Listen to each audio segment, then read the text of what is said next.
안녕하십니까. 7월 2일 토요일 말씀 묵상 함께 시작하겠습니다.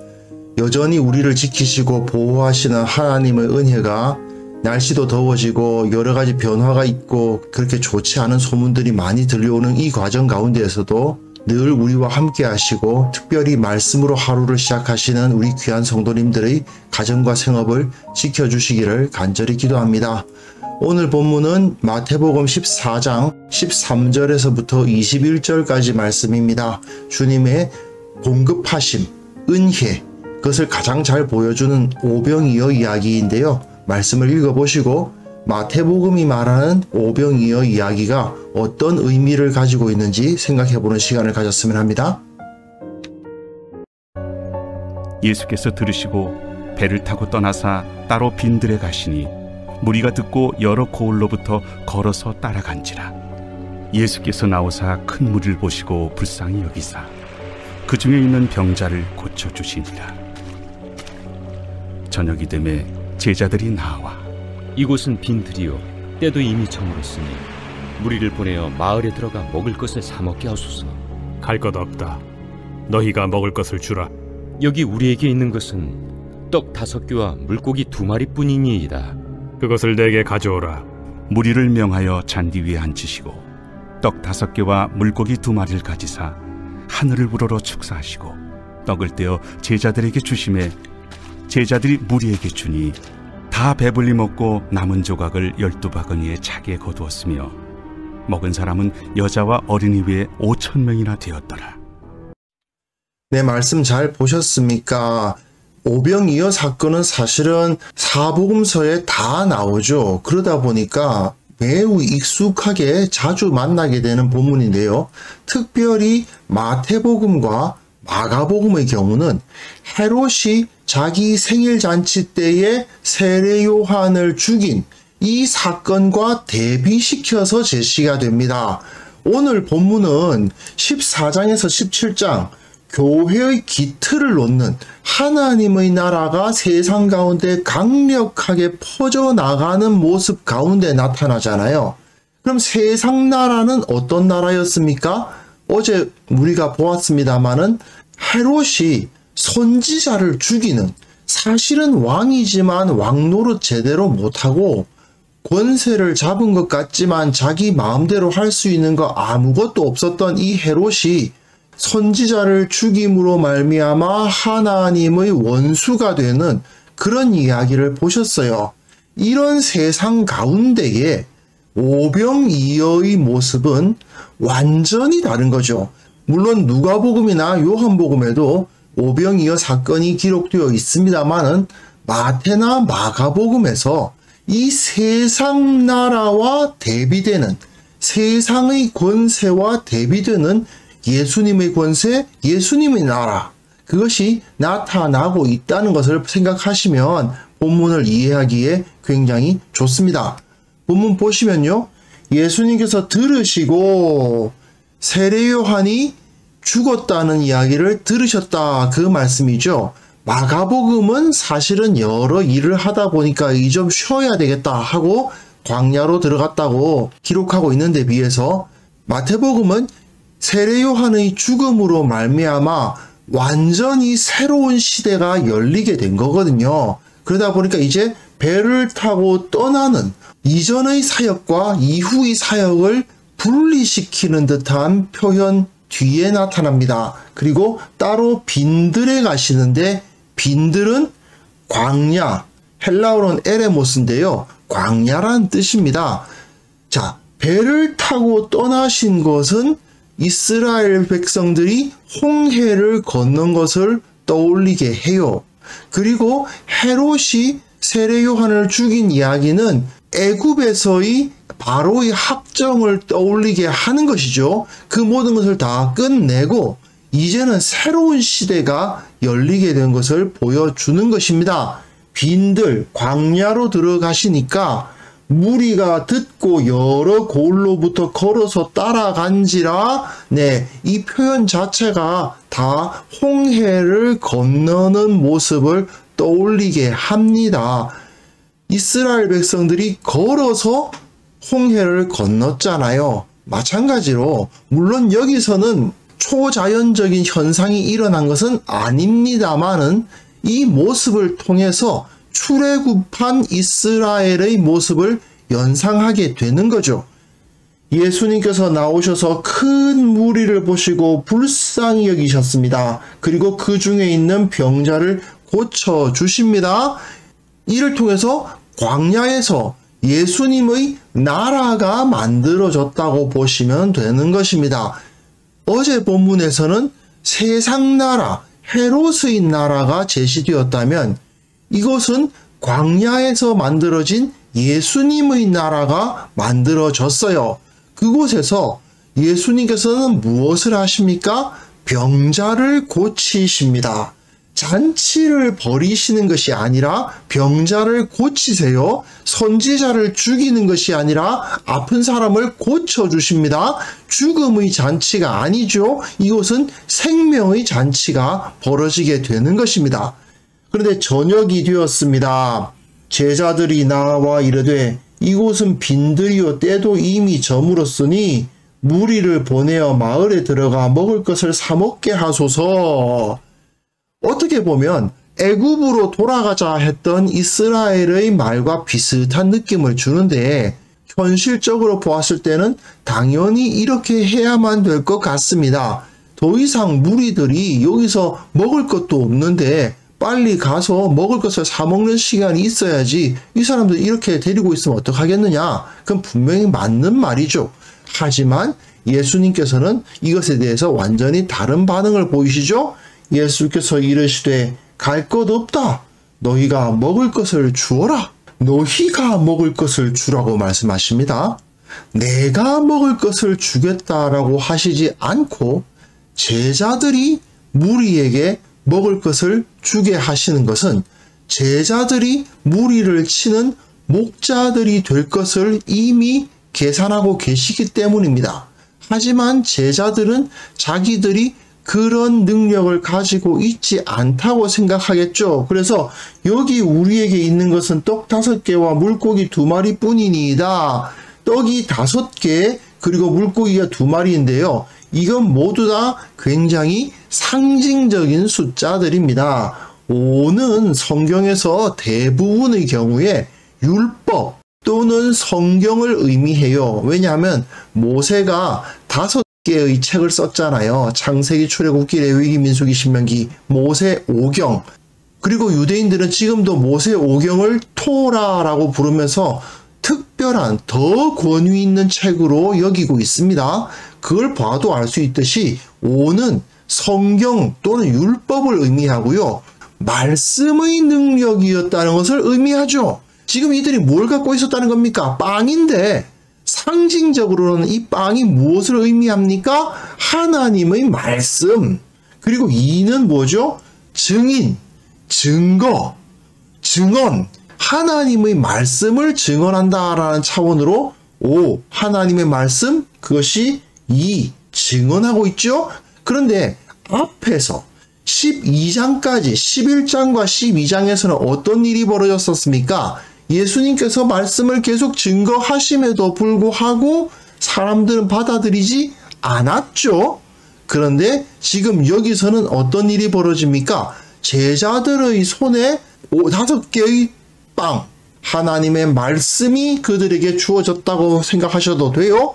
이것에 의해서 사람들에게 빵이 나누어지고 물고기 2마리 증언되어지고 이걸 통해서 이 사람들이 먹고 살아가게 되는 일이 벌어질 겁니다. 그 다음 본문 보시면 무리를 명하여 잔디 위에 앉히십니다. 왜 무리가 풀밭 위에 앉을까요? 푸른 풀밭 맑은 시내 물가로 양들을 인도하는 그림인 거죠.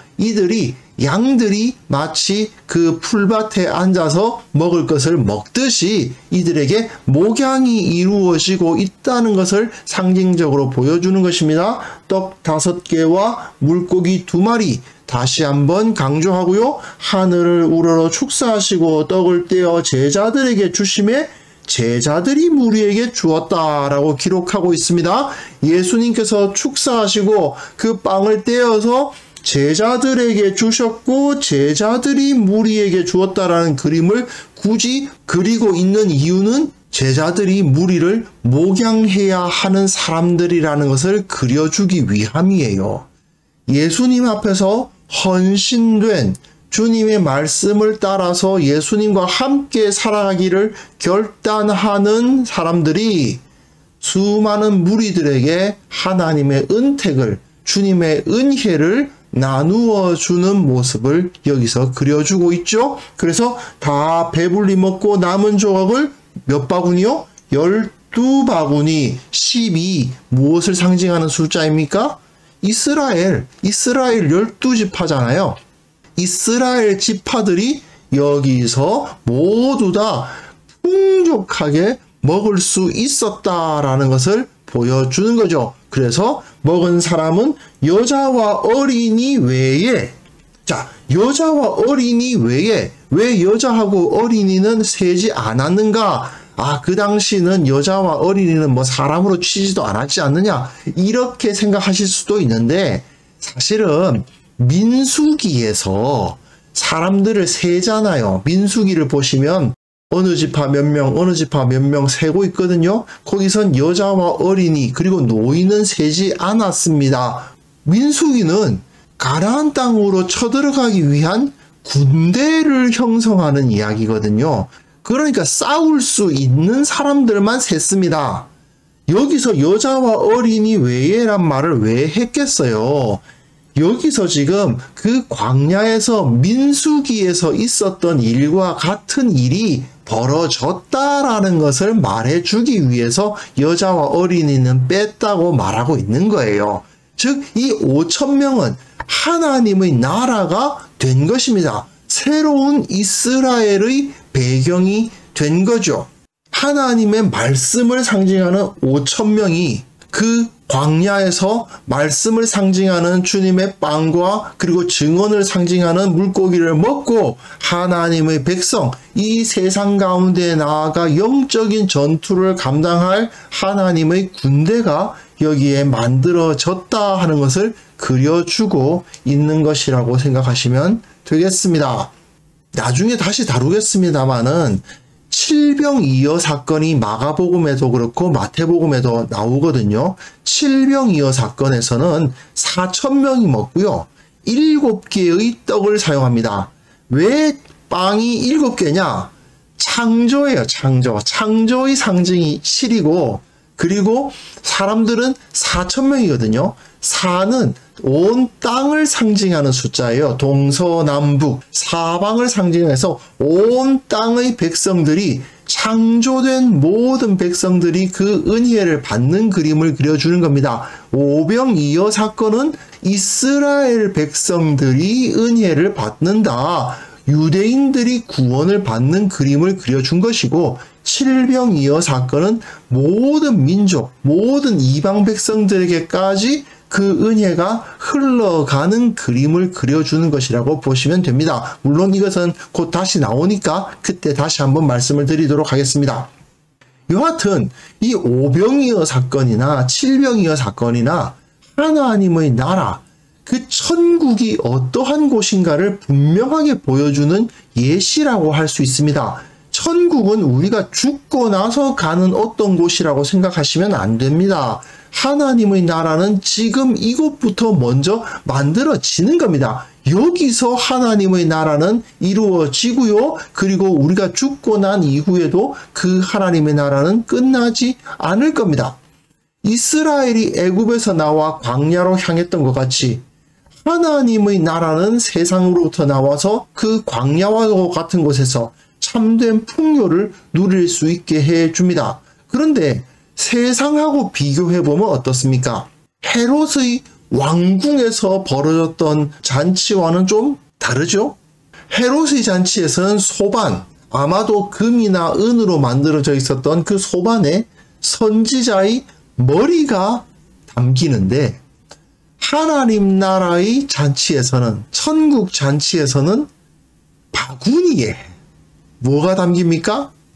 빵과 불고기가 담깁니다.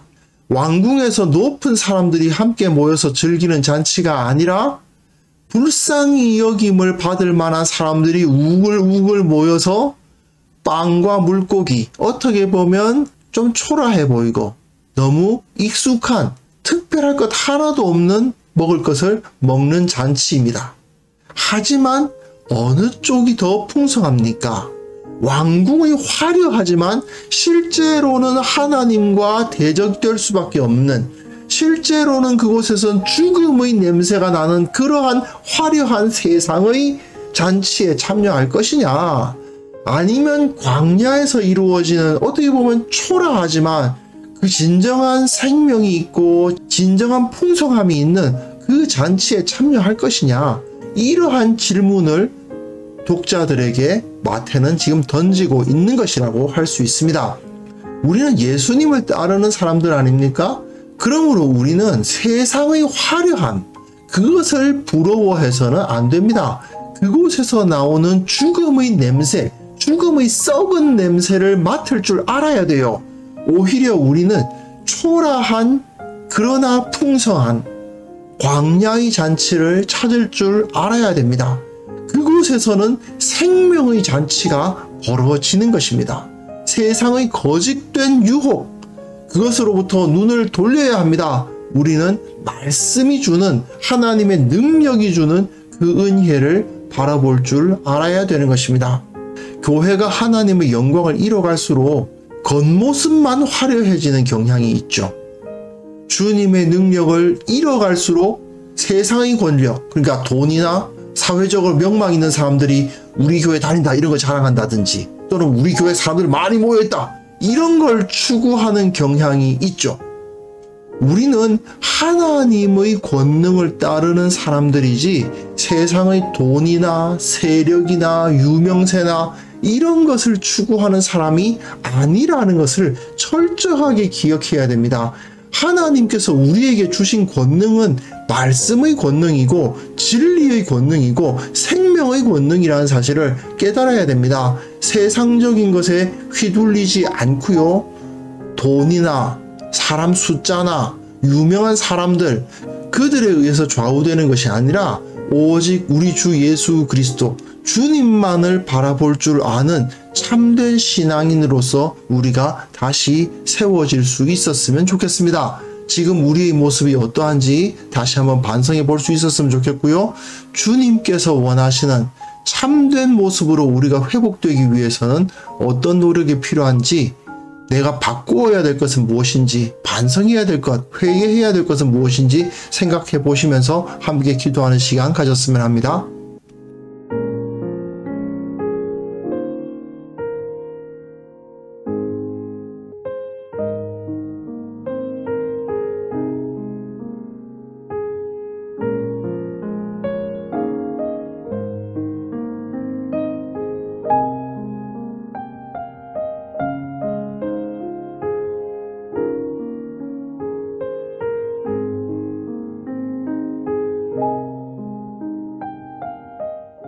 하나님 아버지, 우리의 삶을 세상적 가치관이 아닌 하나님 나라의 가치관을 따르는 삶으로 변화시켜 주시기를 원합니다. 주님께서 나와 함께 하시고 내게 은혜를 베풀고 계시다는 사실을 기뻐하게 하시고, 세상적으로 강하고 부하고 유명해지는 것을 추구하면서 어리석은 선택을 하지 않는 그런 참된 신앙인이 다 될 수 있도록 도와주옵소서. 우리가 기뻐하는 것이 세상에서 높아지는 것이, 세상에서 부유하게 되는 것이 아니라 오직 주님의 사랑과 은혜 가운데 거하는 것이 될 수 있도록 도와주시기를 원합니다. 주님, 특별히 우리 교회를 위해서 기도합니다. 기쁨과 감사가 넘치는 공동체가 되게 하여 주옵소서. 세상적인 것을 자랑하는 자가 되지 않도록 도와주시고, 주님께서 주시는 그 풍요를 온전히 경험하게 하시고, 세상적인 것을 자랑하는 자들이 되지 않도록 온전히 붙들어 주시고, 주님을 더 깊이 느끼고 주님을 더욱 사랑하는 그러한 공동체가 되게 하여 주시옵소서. 한국교회를 위해서 기도합니다. 한국교회에 속한 모든 성도들이 자신이 하나님 나라의 백성이라는 그 자부심을 회복하게 도와주시고, 주님 안에서 온전히 하나 되게 하여 주옵소서. 서로 내가 더 큰 교회라, 우리에게 더 강한 자들이 있다. 우리 교회에 더 유명한 사람들이 다닌다는 것을 자랑하는 그런 어리석은 자들이 되지 않도록 도와주시고, 우리 가운데 주님이 계신다. 우리 가운데 예수 그리스도께서 계신다라는 것을 자랑하고 기뻐하는 자들이 될 수 있도록 한국 교회를 거듭나게 하여 주시기를 원하고 바랍니다. 주님, 더욱더 주님을 닮아서 이 세상을 섬기고 주님 안에서 온전히 거룩하게 설 수 있는 모든 그리스도인들 다 될 수 있도록 은혜 베풀어 주옵소서. 또한 내일 거룩한 주일을 지키기를 원합니다. 주님께서 그 예배 가운데 은혜를 폭포수처럼 부어주시고 모든 사람들이 그 예배 가운데 주님을 만나게 하여 주시고 주님 안에서 온전히 회복되게 하여 주옵소서. 주님께서 우리와 함께 하심을 인하여서 감사를 드리옵고 예수 그리스도의 이름으로 기도합니다. 아멘.